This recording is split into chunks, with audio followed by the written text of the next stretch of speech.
ప్రేక్షకులందరూ నమస్కారం. ఈరోజు మన స్టూడియోలో ప్రముఖ ఆధ్యాత్మికవేత్త ఆస్ట్రాలజర్ జయేష్ శర్మ గారు మనతో ఉన్నారు. గురుగారితో మాట్లాడేద్దాం. నమస్కారం గురుగారు. నమస్కారం. గురుగారు, మే నెలలో తులారాశి వారి పరిస్థితి ఎలా ఉండబోతుంది? పాజిటివ్ ఉంటుందా, నెగిటివ్ ఉంటుందా? గురుగ్రహ సంచారం కూడా ఈ నెల జరుగుతుంది కాబట్టి వీళ్ళకి ఏ విధంగా ఉండబోతుంది గురుగారు తులారాశి వాళ్ళకి? శ్రీ గురుభ్యో నమః. శ్రీ మహాగణాధిపతయ నమః. శ్రీ మహాసరస్వత్యై నమః. హరి ఓం. శ్రీమాత్రే నమః.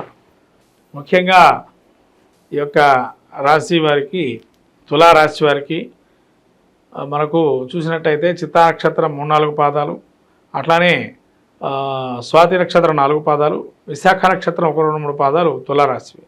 ఈ తులారాశి యొక్క గ్రహస్థితి చూసినట్టయితే ముఖ్యంగా మనకు పంచమంలో రాహు, షష్టంలో శని శుక్రులు, అట్లనే మే 4 నుంచి వీరికి సప్తమ స్థానంలో బుధుడు, తదుపరి అష్టమ స్థాన సంచారం, గురుడు కూడా వీరికి భాగ్యస్థాన సంచారం, కుజుడు దశమస్థాన సంచారం, అలానే కేతువు ఏకాదశ స్థాన సంచారం. ఈ యొక్క సంచారం చేస్తున్న సమయంలో ముఖ్యంగా తులారాశి వారికి ఈ యొక్క ఉగాదిలోనే చెప్పుకున్నాం మనం, యోగదాయకంగా ఉంటుందని. కాబట్టి ఈ యొక్క గ్రహస్థితి శని శుక్రుల కలయిక ఏదైతే ఉందో 6లో వీళ్ళకి చాలా యోగప్రదంగా ఉంటుంది. ఎందుకంటే 6లో కనుక శని ఉంటే వీళ్ళకి శత్రువుల నుంచి ఏదైతే భయాందోళనలు ఉంటాయో అవన్నీ నశించిపోతాయి. శత్రువు అనేటువంటి వాడు ఉండడు. రాహు పంచమంలో ఉండడం వల్ల రాజ్య పూజ్యత, సన్మానాలు కార్యక్రమాలు ఉంటాయి. అలానే రాజ్య పూజ్యత అంటే గౌరవించేటువంటి వారు ఎక్కువగా ఉంటారు. అలానే వీరికి గురువు కూడా అష్టమ స్థాన సంచారం వల్ల, ఈ యొక్క భాగ్యస్థాన సంచారం వల్ల గురువు కూడా అనుగ్రహం కలిగింది. కాబట్టి జన్మస్థానాన్ని చూస్తున్నారు. కాబట్టి ఈ విధంగా గురువు అనుగ్రహం వల్ల శుభ కార్యక్రమాలు కానీ, తర్వాత విద్యార్థులకు కానీ, ర్యాంకుల్లో కానీ యోగదాయకంగా ఉంటుంది. అలానే బుధుడు కూడా సప్తమ స్థానంలో సంచారం చేస్తూ అష్టమ స్థానంలో ఉన్నాడు కాబట్టి చాలా యోగదాయకంగా బుద్ధి పోటీతత్వంలో ఉండేటువంటి విద్యార్థులు కానీ, పోటీ పరీక్షల్లో కానీ, విదేశీ ప్రయత్నాల్లో కానీ యోగదాయకంగా ఉంటుంది. అలానే వివాది శుభ కార్యక్రమాలు కానీ, నూతన గృహారంభ గృహప్రవేశాదులు కానీ తగినటువంటి మాసంగా గోచరిస్తుంది. అలానే వీరు ఏ కార్యక్రమం చేసినా విజయం సాధించే అవకాశం ఉంటుంది. కొద్దిగా సమయం పట్టినా విజయం సాధిస్తారు. అలానే పంచమంలో రాహు ఉండటం వల్ల సమస్య పరిష్కారం అయ్యే అవకాశం ఉంటుంది. ఇంకోటి ఏంటంటే వీళ్ళకి కొంతవరకు పంచమంలో రాహు ఉండటం వల్ల కొంతవరకు ఎక్కువగా వీరికి వివాహ ప్రయత్నాలు ఏవైతే ఉంటాయో అవి కొన్ని సానుకూలం కాకుండా ఉండడం, మధ్య మధ్యలో ఆగిపోవడం లాంటి జరిగే అవకాశం ఉంటుంది. కుజుడు వీరికి 10లో ఉండడం వల్ల స్తబ్దుగా వ్యాపారం నడుస్తుంది. అది వృత్తి వ్యాపారం కావచ్చు, ఉద్యోగం కావచ్చు. కొద్దిగా మీ మీద నిందారోపణ చేసే అవకాశం ఉండడం, లేకపోతేనా ఏదైనా వృత్తిలో స్తబ్దత అంటే ఎక్కువగా ఇంతవరకు సంపాదించింది ఒక ఎత్తు, ఇప్పుడు ఒక గడ్డు కాలంగా గోచరించడం జరుగుతుంది. తర్వాత ఈ యొక్క దశమస్థాల కుజుడు సంచారం వల్ల ఏ పని చేసినా మొదలుపెట్టినా కూడా ఆటంకంగా ఉండటం, ముందరకెళ్ళటం వెనక్కి రావటం, ముందరకెళ్ళటం వెనక్కి రావటం అంటే మధ్యస్థంగా ఉండటం, గట్టిగా మాట్లాడదామంటేనేమో భయంగా ఉండటం, అలాంటివి జరుగుతాయి. తర్వాత కేతువు కూడా ఏకాదశంలో ఉన్నాడు కాబట్టి యోగదాయకంగా ఉంది. కేతువు ఏకాదశంలో ఉండడం వల్ల కొంత నష్టమైన లేదా లాభమైన కొంతవరకు సమస్య పరిష్కారానికి మార్గాలు ఎంచుకుంటారు. అలా ఈ యొక్క సంతాన సాఫల్యత కానీ, అలానే సంతానం లేని వారికి ప్రయత్నం చేయడం కూడా చాలా మంచిది, విశేషంగా యోగదాయకంగా ఉంటుంది. అలానే ముఖ్యంగా వీరికి నిరుద్యోగులు ఉద్యోగ అవకాశాలు కానీ, మళ్ళీ రాజకీయ నాయకులకు కూడా యోగదాయకంగా ఉంది. సినీ ప్రముఖులకు కూడా యోగదాయకంగానే ఉంది. మీడియా రంగంలో వారికి కానీ యోగదాయకంగానే ఉంది. ఒక్క లాయర్లకు మాత్రం చాలా జాగ్రత్తగా ఉండాలి. ఎందుకంటే మీరు వాదించేటువంటి కేసు కొంత ఇబ్బందులు పడే అవకాశం ఉంటుంది లాయర్లకి. కాబట్టి జాగ్రత్తగా కేసు వాదనలు జరిగేటప్పుడు కొంతవరకు మీరు అవగాహన తెచ్చుకొని అక్కడ వాటిలో పారదర్శకత ఏది ఉంది దాని గురించి చెప్పడం అనేది నేర్చుకోవటం. మళ్ళీ డాక్టర్స్ ఏదైతే ఉంటారో, డాక్టర్లు దశమంలో కుజున్నాడు కాబట్టి ఖచ్చితంగా వీరికి డాక్టరు చదువుకునేటువంటి వృత్తి ఉండేటువంటి వారికి కానీ వాళ్ళు కొంత మేలుకోలు తెలుసుకోవటం మంచిది. ఎందుకంటే ఇదివరకు మీరు ధర్మం న్యాయంగా ఉన్నా కూడా అదంతా ఎవరు చూడరు.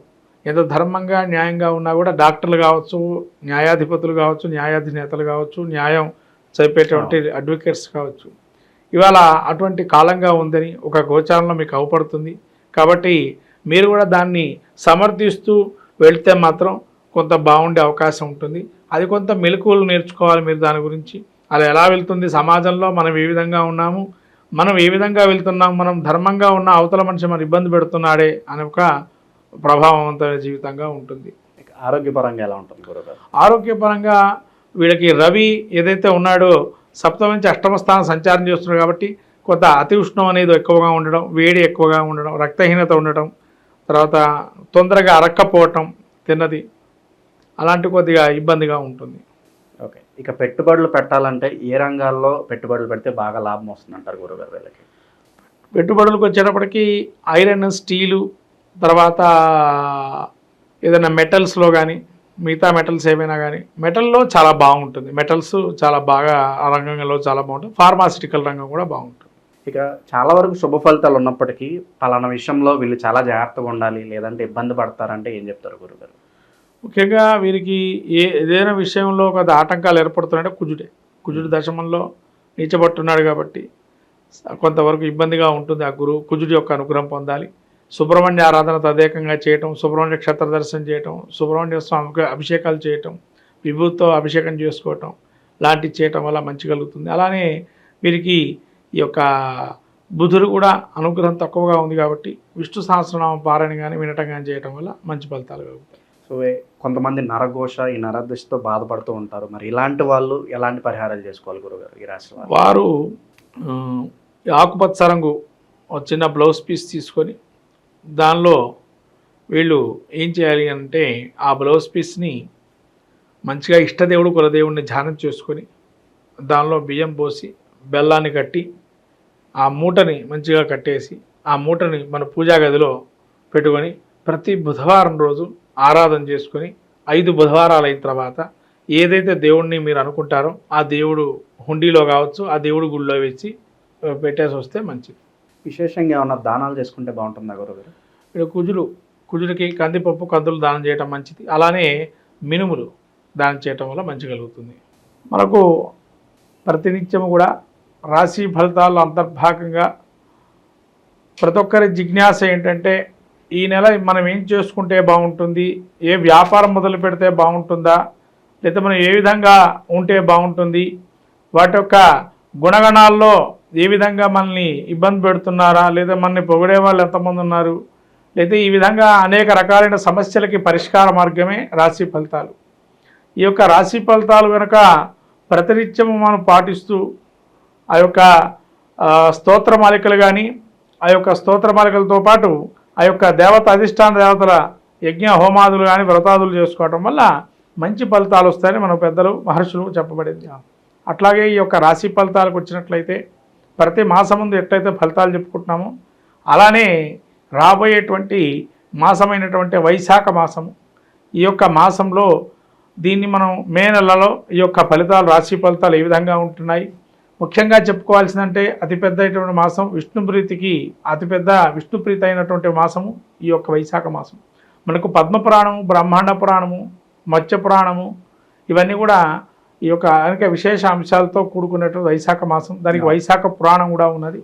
అలానే దానాల్లోకెల్లా అన్నదానం గొప్పదని, పానీయాలు ఏదైతే అన్నపానాదులు మనం దానం చేస్తే కనుక గోదాన ఫలితం కలుగుతుందని చెప్పి, అలానే అనేక దానాల్లో కూడా ప్రత్యేకంగా పితృప్రీతిగా ఇచ్చేటువంటి దానాలు కానీ, అలానే ఈ యొక్క వైశాఖ మాసంలో సాక్షాత్తు విష్ణు స్వరూపంగా మనం బ్రాహ్మణ్ణి ఆరాధన చేసి ఆ విధంగా దాన ధర్మాది క్రతువులు చేసుకోవటం వల్ల సాక్షాత్తు మహావిష్ణువు అనుగ్రహిస్తాడని, అందులోనూ అక్షయ తృతీయ అనేటువంటి రోజు, తర్వాత సింహాసనం అప్పన్న చందనోత్సవం, అలానే సత్యనారాయణ స్వామి యొక్క ఏకాదశి కళ్యాణము, అలాగే వైశాఖ పౌర్ణిమ, మనకు వాసవి కన్యకా పరమేశ్వరి జయంతి, అలానే వీరబ్రహ్మేంద్ర స్వామి వర్ధంతి, అలాంటి జయంతోత్సవాలు, అలానే గంగా అవతరణం యొక్క భూప్రపంచం మీద ఎప్పుడైతే గంగా అవతరించిందో అటువంటి మహత్తరమైనటువంటి రోజు.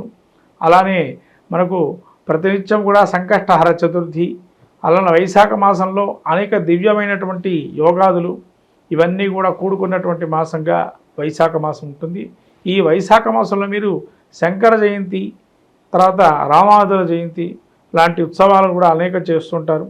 ఇదేంటంటే మనకు మన సనాతన ధర్మాన్ని ప్రబోధించేటువంటి గురువుల యొక్క ప్రత్యేకమైనటువంటి జయంతోత్సవాలు ఇలాంటివన్నీ కూడా జరుగుతున్న అత్యుత్తమైనటువంటి మాసం వైశాఖ మాసం.